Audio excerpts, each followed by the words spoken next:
That's all for today.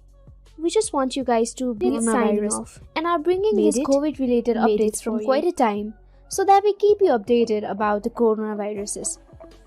You can subscribe us for faster updates on COVID and other medical issues. But for now, let's begin the video.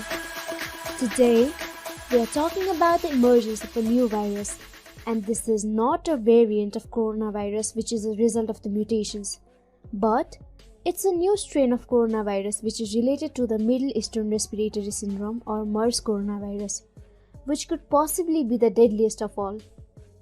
Scientists have said that it's not a milder one like the Omicron, and it's been named NeoCoV. Neo, which means new, and CoV means coronavirus. The NeoCoV is thought to be more dangerous than any other variants of coronavirus. It's said to be more lethal with high infection rate, which means it'll have both higher virulence and transmissibility.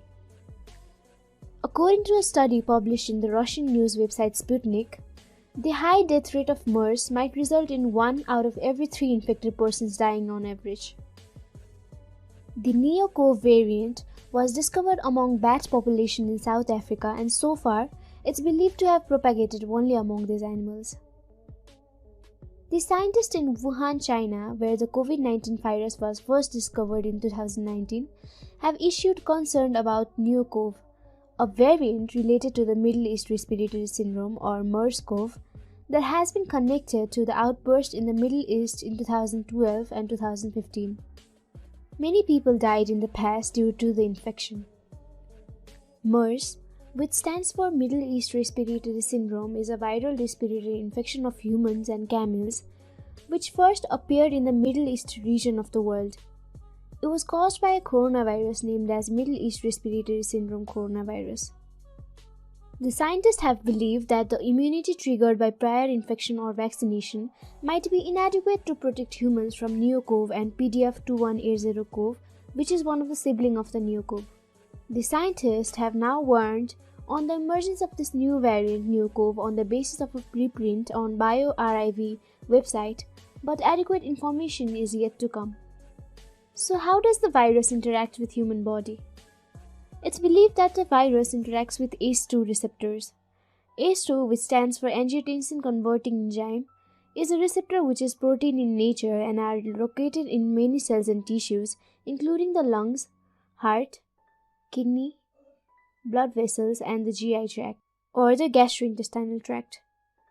And it's believed that the virus enters the human body by binding to these receptors, and this is accomplished by the help of spike-like proteins found on the surface of coronavirus, which binds to the receptor, basically a lock and key mechanism.